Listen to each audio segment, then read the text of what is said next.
ये कहानी है दुनिया के सबसे पुराने मर्डर मिस्ट्री की। मतलब कहते हैं, इस पर बहुत सारी बहस भी हुई, लेकिन लोग कहते हैं कि शायद ये वर्ल्ड का ओल्डेस्ट मर्डर है जिसकी मिस्ट्री है। 5000 साल पहले एक मर्डर होता है और उसकी जांच 5000 साल के बाद होती है। 5000 ईयर्स। सुन के अजीब लगता है।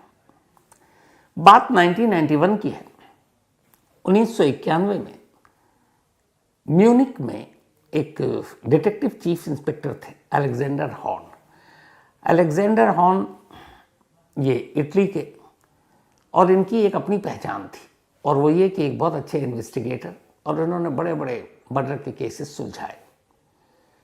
तो 1991 में एक रोज़ दफ्तर में बैठे हुए थे अलेक्जेंडर हॉर्न। तभी उनके पास कुछ लोग आए और उन्होंने कहा कि ये एक मर्डर मिस्ट्री है और आप और आपकी डिटेक्टिव टीम जो है वो इसे सुलझाएगी। हॉर्न के लिए बड़ी आम बात थी। उन्होंने कहा ठीक है, इतने सारे केसेस सुलझाएं, चलो एक ये भी सही। तो उन्होंने कहा ठीक है, केस क्या है। इसके बाद सामने वाले ने जब केस बताया तो हॉर्न हैरानी से उनकी तरफ देख रहे हैं और सोच रहे हैं कि क्या ये मजाक तो नहीं कर रहे हैं, क्योंकि उन्होंने भी अपनी ज़िंदगी में, अलेक्जेंडर हॉर्न ने 10, 20, 25, 30 साल पुराने मर्डर के केसेस की इन्वेस्टिगेशन की, उसे सुलझाया भी। उनका ट्रैक रिकॉर्ड बड़ा अच्छा था। लेकिन उन्होंने कहा ये कौन सा शख्स है और ये क्या लेकर आए मेरे पास कि एक ऐसे मर्डर, एक ऐसा कत्ल जो 5000 साल पहले हुआ, और कह रहे हैं 5000 साल के बाद आप इसकी जांच कीजिए। 5000 साल पुराने मर्डर केस की तफ्तीश कैसे करें। उस जमाने में पता नहीं इंसान भी कैसे होते थे, और कर भी ले, कातिल का सुराग भी मिल जाए तो कातिल को कहां से ढूंढेंगे। 5000 साल इंसान कौन सा जिंदा रहता है। 100 साल की उम्र बहुत है, 100, सवा साल, 125 हो गई साल। ये तो 5000 साल पुरानी बात कर रहे हैं। खैर, जब उन्हें बताया गया पूरी कहानी तो उन्होंने कहा चलो ये एक चैलेंजिंग जॉब है, ये भी करके देखते हैं। तो अब detective chief inspector Alexander horn इस वर्ल्ड के ओल्डेस्ट मर्डर मिस्ट्री को सुलझाने का बीड़ा उठाते हैं। उसके बाद कहते हैं चलिए ठीक है, कम से कम कातिल का पता नहीं, मरने वाला तो होगा। तो उन्होंने कहा है, चलिए आपको मिलाते हैं, दिखाते हैं। फिर वो एक म्यूजियम में जाते हैं। वहाँ म्यूजियम में एक बॉडी रखी हुई थी, वो देखते हैं। हॉर्न को ये उम्मीद थी कि 5000 साल पुराने मर्डर की ये लोग बात कर रहे हैं, जांच की, वहाँ जाएंगे, कोई लाश के नाम पे शायद कुछ ना हो, कंकाल हो, हड्डियाँ मिलेंगी और क्या मिलेगी। लेकिन जब उन्होंने ताबूत में लेटे उस बॉडी को देखा तो हॉर्न हैरान रह गए। उन्होंने कहा अपनी ज़िंदगी में बहुत सारे मर्डर के केसेस मैंने सुलझाए हैं, बहुत सारी ऐसी बॉडीज़ देखी हैं जो बहुत बुरी हालत में थी, ये कम से कम 5000 साल बाद भी ये बॉडी ठीक ठाक हालत में है। तो हैरान थे, ऐसा क्यों। तब उस केस की पहले उनको डिटेल चाहिए थी, जानकारी चाहिए थी। तो उनको अब जानकारी जो है वो दी गई। जो पूरी जानकारी थी इस केस की वो ये थी कि 19 सितंबर 1991 दो पहाड़ों पर घूमने वाले पर्वतारोही, ये ऑस्ट्रिया और इटली की सीमा पर ओत्सदाल नाम की एक पहाड़ी है, उस पर ये लोग घूम रहे थे, दो पर्वतारोही। और इनमें से एक का नाम था हेलमुट और एक का नाम था एरिका साइमन। तो ये दोनों घूम रहे थे। घूमते घूमते अचानक इन दोनों की नज़र एक लाश पर पड़ी। वो करीब गए और ये पूरी पहाड़ी बर्फ से ढकी हुई। कुछ वक्त पहले ऐसा कुछ तूफान आया कि बर्फ ने अपना रुख पलटा, तो उस तूफान में बहुत सारे बर्फ इधर से उधर हुए। तो उन्होंने देखा कि एक लाश पड़ी हुई है। दोनों को पहली नज़र में ये लगा कि शायद ये कोई ऐसा ही उन्हीं की तरह एक पर्वतारोही होगा जो पहाड़ों पर खोजबीन करने या घूमने आया होगा और यहाँ बर्फ़ के तूफान में फंस गया और मर गया, क्योंकि लाश की हालत बिल्कुल ठीक थी। बर्फ़ ही बर्फ़, तो लाश के सड़ने और गलने का कोई सवाल ही नहीं था। तो ये दोनों पर्वतारोही वहाँ से उतरे। उसके बाद वहाँ पे जो पर्वतीय पुलिस होती है, उन्होंने जाकर उसको खबर दी कि हम वहाँ से अभी ट्रैक करके आ रहे हैं और ऊपर एक डेड बॉडी देखी हमने। अब पुलिस को जैसी ये खबर मिली, पुलिस की टीम अगले दिन उसी जगह पर पहुंचती है, दोनों पर्वतारोही साथ होते हैं निशानदेही के लिए। वो वहाँ जाते हैं और जब जाते हैं तो देखते हैं कि सचमुच एक लाश है, और लाश का मतलब लाश के ज़्यादातर हिस्से बर्फ़ के नीचे दफन है, पर चेहरा वगैरह दिख रहा है और बिल्कुल सही सलामत। अब उन्होंने कहा लाश निकालते हैं। जब लाश निकालने की कोशिश की तो मुश्किल आई, क्योंकि बर्फ़ हार्ड जमा हुआ। अब उसको काटना निकालना, कहीं लाश ख़राब ना हो जाए। तो फिर उन लोगों ने तय किया कि चलो बाकी पूरे इंतज़ाम के साथ अगले दिन आएंगे। अब वो ऐसी जगह जहाँ पर आप लाश को छोड़ भी सकते हैं। तो ये लोग वहाँ से निकल गए। उसके बाद फिर अगले दिन यानी कि 21 सितंबर को फिर ये लोग पहुँचते हैं, 8 लोगों की टीम पूरी तैयारी के साथ। अब बर्फ़ को काटने का सिलसिला सब कुछ कर रहे हैं, लेकिन कामयाबी नहीं मिली। फिर नेक्स्ट डे जाते हैं 22 सितंबर 1991। वहाँ जाकर फिर से बर्फ़ काटना और सब कुछ कार्रवाई शुरू करते हैं और आखिरकार इन्हें कामयाबी मिलती है। और उस बर्फ़ के अंदर से एक इंसानी लाश जो बिल्कुल सही सलामत, वो लेकर आ जाते हैं और मॉर्चरी में ले जाकर रख देते हैं। अभी तक उनका यही था कि ये किसी पर्वतारोही की लाश है जो यहाँ आया और फंस गया बर्फ़ के तूफान में और उसकी जान चली गई। अब उस लाश के साथ उन्हें अलग अलग बहुत सारी चीज़ें मिली, हथौड़ी मिली और भी चीज़ें थी। कपड़े भी लाश के जो थे, जो लाश मिली कपड़े उसने पहने हुए थे, पर उन्हें लगा ये कपड़े बड़े अजीब हैं।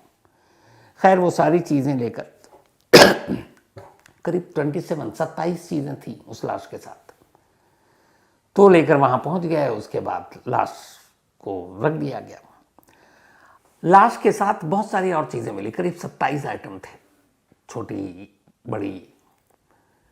एक जो सबसे अजीब चीज़ मिली थी वो एक कुल्हाड़ी थी, और वो कुल्हाड़ी तांबे की थी। कुल्हाड़ी को देखकर जो पर्वतारोही पुलिस और बाकी लोग थे वो बड़े हैरान हुए, क्योंकि उन्हें लगा ऐसी कुल्हाड़ी तो उन्होंने इस दौर में देखा ही नहीं। खैर कुल्हाड़ी ले गए, लाश को मॉर्चरी में रख दिया, तफ्तीश शुरू हुई। अब तफ्तीश शुरू होने के बाद जब कुल्हाड़ी की जांच की गई फॉरेंसिक और वैज्ञानिक तौर पर, तो जांच करने वाले की आंखें फटी की फटी रह गई। पता चला ये कुल्हाड़ी करीब 5000 साल पुरानी है, 5000 ईयर ओल्ड। अब जैसे ही हुआ फिर उन्होंने दोबारा जांच की, उन्हें लगा कि नहीं है।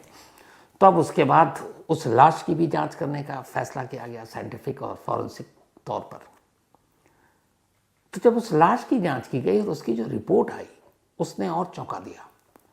जो कुल्हाड़ी की उम्र जांच में पता चल रही थी, पता चला कि मरने वाले करीब 5000 साल पहले जिंदा था और इसकी मौत 5000 साल पहले हुई है।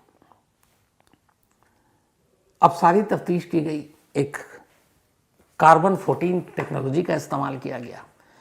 उससे उसकी मौत का पता लगाने के लिए कब हुआ था, उसकी दांतों के ज़रिए, उसके डीएनए के ज़रिए, मतलब जो भी अलग अलग साइंटिफिक तरीके थे, तो पता चला कि जब ये मरा उस वक्त इसकी उम्र 46 या 45 ईयर ओल्ड थी। और इसके दांत से ये भी पता चला कि ये क्या खाता था। तो जितने भी ये सब्ज़ी और जो फल, ये सारी चीज़ें होती हैं, वो उस टेस्ट से पता चला कि ये वही सब खाया करता था। कपड़ों से भी पता चला कि बहुत पुराना है। अब हालांकि उससे जब ये पता चला तो उसके बाद एक हंगामा मच गया। उसकी वजह ये थी कि ये जो लाश मिली थी, थोड़ी सी इंसानी गफलत और गलतियों की वजह से इसको काफ़ी नुकसान पहुंचा था। नुकसान इसलिए कि जब बॉडी को आइस से यानी कि बर्फ़ से बाहर निकाला जा रहा था, बर्फ़ तोड़ने वाले औजार हथियार इस्तेमाल किए जा रहे थे, तो एक ऐसा ही हथियार इस लाश के कूल्हे वाले हिस्से पर जाकर लगी, जिससे उसके कूल्हे का हिस्सा थोड़ा सा नुकसान पहुंच गया। इसके अलावा इसके पास से एक धनुष मिला था, वो धनुष का भी निचला हिस्सा टूटा हुआ था, और निचला हिस्सा बाद में 1 साल बाद फिर मिला था, लेकिन टूट गया था ये लाश को बाहर निकालने के चक्कर में। फिर लाश को सही ढंग से इन्होंने संभाला नहीं, क्योंकि इन्हें लगा कि ये तो अभी अभी कोई पर्वतारोही है, किसी की मौत हुई होगी। तब उन्होंने उसकी वजह से जो निकाला, उसके कपड़े के कई हिस्से फट गए, और वो कपड़े भी 5000 साल पुराने। इसके अलावा इन्होंने जब लाश को निकाला तो ताबूत में रखना था। अब ताबूत के साइज छोटा, लाश मतलब अच्छी खासी लंबी चौड़ी, तो ज़बरदस्ती ताबूत में उन्होंने डाला। उस ज़बरदस्ती डालने के चक्कर में उसका बायां हाथ टूट गया। इसके अलावा फिर ले जाकर जब इन्होंने पहले दिन मॉर्चरी में रखा तो वहाँ पर उस पर फफूंदे पड़ने लगी थी। फिर उन्होंने उसको ठीक से लेप वेप लगाया और फिर इसको ठीक ठाक से रखा। लेकिन जैसी ये रिपोर्ट आई कि ये 5,000 साल पुरानी डेड बॉडी है, तो फिर तो पूरी दुनिया में जितने शोधकर्ता, खोज करने वाले, उन सबकी आंखें खुली और उन्होंने उनकी नज़र इसी इटली पर गई। अब जैसे जैसे इसकी जांच की जाने लगी तो पता चला कि ये इस दुनिया में, मतलब एक इंसान की लाश जिसे हम मम्मी भी कहते हैं, मिस्र में ऐसे बहुत सारे पाए जाते हैं, ख़ास किस्म के आप लेप लगाते हैं, एम्बाल्मिंग जिसे कहते हैं, और उसको रखकर आप सैकड़ों साल तक, हज़ारों साल तक उस लाश को आप सही सलामत रख सकते हैं बिना सड़े गले। लेकिन यहाँ जिस एल्प्स पहाड़ी से ये बरामद हुई थी, तो ये दुनिया की पहली ऐसी एक तरह से मम्मी थी जिसको किसी ने लेप और कुछ नहीं लगाया। ये अपने आप नेचुरल तरीके से संरक्षित रही क्योंकि बर्फ़ में थी और बर्फ़ में लाश ख़राब नहीं हुई। तो ये दुनिया की पहली ऐसी मम्मी थी जिसको मम्मी बनाने के लिए किसी ने कोशिश ही नहीं, किसी इंसान ने, ये कुदरती मम्मी बन गई। अब जब ये सारी चीज़ें आई और 5,000 साल फिर इसके बाद जब और इसके टेस्ट हुए तो पता चला कि इस शख्स की जो मौत हुई होगी वो 3359 या 3105, 3359 या 3105 ईसा पूर्व में इसकी मौत हुई होगी, यानी लगभग 5,000 साल या 5300 साल, 5300 ईयर्स आज के हिसाब से जोड़ो तो। फिर इसके बाद और जांच की गई, भाई कहीं गड़बड़ तो नहीं है। तो पता चला कि अलग अलग जब इसकी वैज्ञानिक और फॉरेंसिक परीक्षण की गई कि 3239 और 3105 ईसा पूर्व के दौरान इसकी मौत होने के जो चांसेस थे वो 66% थे। यानी किसी भी कीमत पर 3105 ईसा पूर्व से पहले, मतलब बाद में यानी इसकी मौत नहीं हुई, बल्कि 3105 ईसा पूर्व से पहले ही मौत हो गई थी और इसकी संभावना 66% थी। 3359 से 3294 ईसा पूर्व के दौरान में अगर इसकी मौत हुई, इसकी भी टेस्टिंग की गई तो पता चला कि ये सिर्फ 33% इसकी उम्मीद है। 3277 से 3268 के बीच में भी क्या इसकी मौत हुई, इसकी भी जांच की गई तो पता चला नहीं, इसकी संभावना सिर्फ 1% है। तो जो 66% मेजॉरिटी थी कि इसकी मौत कब हुई होगी, वो ये थी कि 3105 ईस्वी से पहले, यानी आज से 5300 ईयर्स बिफोर, 5300 साल पहले। अब जब ये सारी चीज़ें हुई उसके बाद हुआ कि भाई ये मम्मी, और चूंकि ये उस ओतताल पहाड़ी से मिला था इसलिए फिर युवा के इसका नाम पता तो मालूम नहीं है, 5300 साल पुरानी लाश है तो भाई इसका नाम क्या होगा। तो ओतताल पहाड़ी पर इस लाश की बरामदगी की वजह से वहाँ के लोगों ने, डॉक्टरों ने, फॉरेंसिक टीम ने, उन्होंने इस लाश का नाम, इस मरने वाले का नाम ओदजी रख दिया। ओदजी, उस पहाड़ी के जरिए इसका नाम लिखा। अब नाम पड़ गया ओदजी। इसके बाद ये हुआ कि अब इस पे भाई रिसर्च करो, इसके जरिए बहुत सारी चीज़ें पता चल सकती है। 5,000 साल पहले इंसान कैसे रहता था, क्या खाता था, और वो सारे टेस्ट हुए तो पता चला। अब ये सारी चीज़ें हुई, फिर तफ्तीश के दौरान पता चला कि इसके पीठ पे एक तीर के निशान है और उसकी मौत उसी तीर के लगने से हुई थी। अब जब इसकी जांच हुई तो ये हुआ कि पूरी तरीके से जांच करने के बाद पता चला कि इसकी उंगलियां भी जख्मी थी और उससे ये अंदाज़ा लगाया गया कि मरने से पहले इसकी किसी से लड़ाई हुई, और ये उंगलियां जख्मी होने की वजह यह है कि इसने अपने बचाव में ये किया और फिर शायद जीत गया और इसलिए बच गया, और ये बचाव के जख्म है। लेकिन इसके पीठ पर जिस तरीके से तीर के निशान थे उससे ये था कि इसका कत्ल किया गया। अब जितने भी लोग थे उस वक्त फॉरेंसिक, उन्होंने कहा कि एक नेचुरल डेथ नहीं थी, अननेचुरल डेथ थी और इसे मारा गया, मर्डर किया गया। अब यहाँ पर जो साइंटिस्ट की टीम है, फॉरेंसिक की टीम है, वो तो जांच कर ही रही थी। फिर अचानक 1991 में ये हुआ कि काम करते हैं, इसका मर्डर कैसे हुआ, क्यों हुआ, मर्डर के वक्त क्या सीन था, इसकी जांच किसी डिटेक्टिव से कराते हैं जो इसका एक्सपर्ट हो। और तभी 1991 में detective chief inspector Alexander horn के पास फोन आता और कुछ लोग जाते हैं और कहते हैं कि आप इस केस की तफ्तीश कीजिए, ये वर्ल्ड के ओल्डेस्ट मर्डर मिस्ट्री है। अब मिस्टर हॉर्न इस केस में उतरते हैं। केस में उतरने के बाद अब वो इसकी पूरी तफ्तीश शुरू करते हैं। वो क्राइम सीन पर भी जाते हैं जहां से लाश मिली, क्राइम सीन उन्होंने देखी पूरी।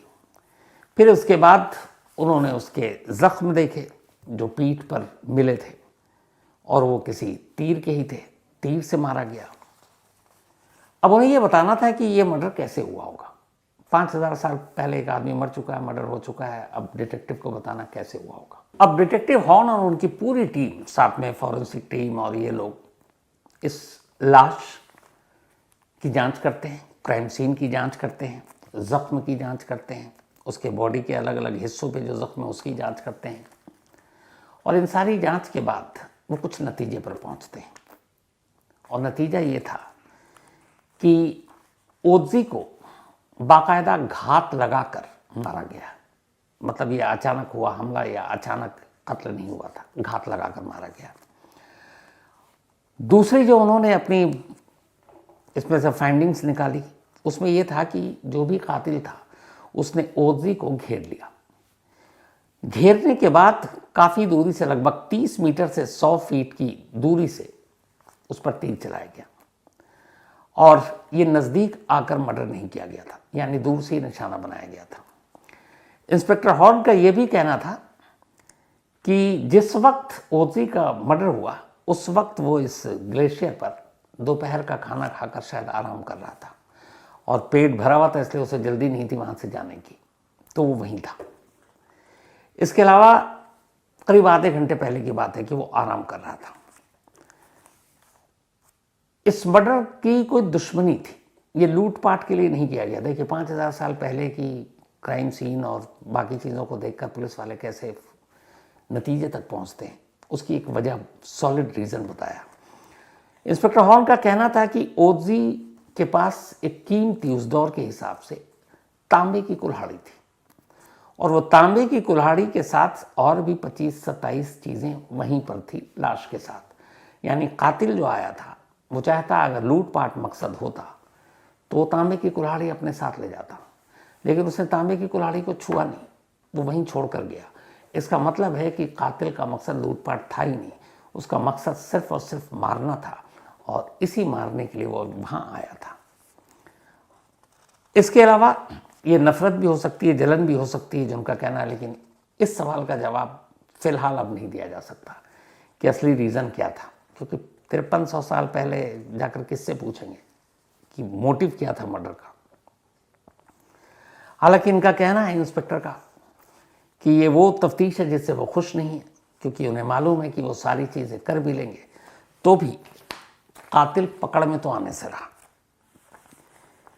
जो और भी फाइंडिंग्स आई उसमें यह थी कि जब ओजी की मौत हुई तब लगभग उसकी उम्र 46 साल रही होगी।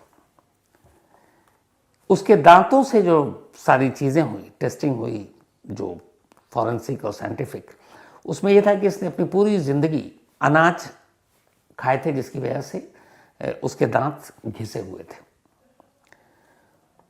इसके जिस्म और कपड़ों पर कार्बन 14 के जरिए परीक्षण किया गया, जिससे पता चलता है कि उसकी आयु लगभग 5300 साल पहले की थी, मतलब 5300 साल पहले मरा है। वजन का भी पता किया गया कि जब ये मरा तब उस वक्त इसका वेट जो है वो करीब 45 kg रहा होगा और इसकी लंबाई 1.60 मीटर। ये सारी चीज़ें तो पता चल गई, लेकिन कत्ल का मकसद क्या है ये डिटेक्टिव हॉर्न ने साफ साफ कहा कि ना ये सवाल का जवाब वो दे सकते हैं, ना दुनिया में कोई और दे सकता है। हाँ, इसका मर्डर हुआ है, ये सारे जो जांच है उससे क्लियर हो गया। अब 5000 साल पुराने मर्डर की तफ्तीश और उसके लिए सोचिए पूरी एक डिटेक्टिव की टीम को लगाना और उनकी भी जांच और ये फाइंडिंग्स अपने आप में मतलब हैरान करने वाला है। वरना ऐसे बहुत सारे केस जो हमारे 5-10 साल हो जाते हैं तो पुलिस वाले भूल जाते हैं और फिर ये होता है कि ये नहीं मिला, वो नहीं मिला, सबूत गायब। अगर 5300 साल पुराने मुर्दे से भी सच निकाला जा सकता है, तो आज के इस दौर में जब साइंस, टेक्नोलॉजी, फॉरेंसिक, इतनी सारी चीज़ें हैं जिसके ज़रिए आप हर चीज़, उसके कपड़ों से लेकर, उसके दांत से लेकर, उसके बाल से लेकर, उसके शरीर से लेकर, उसके ब्लड से लेकर एक एक राज को बाहर निकाल सकते हैं, तो फिर क्यों नहीं, क्यों अनसुलझे केस इतने सारे रह जाते हैं। ये ओजी का केस बाकी पुलिस वालों को एक तरह से आईना दिखाने का काम करता है कि अगर कोई शख्स 5300 साल पुरानी राज को जाकर कुरेद सकता है, निकाल सकता है, तो फिर मौजूदा क्राइम केसेस को हम क्यों नहीं सुलझा सकते।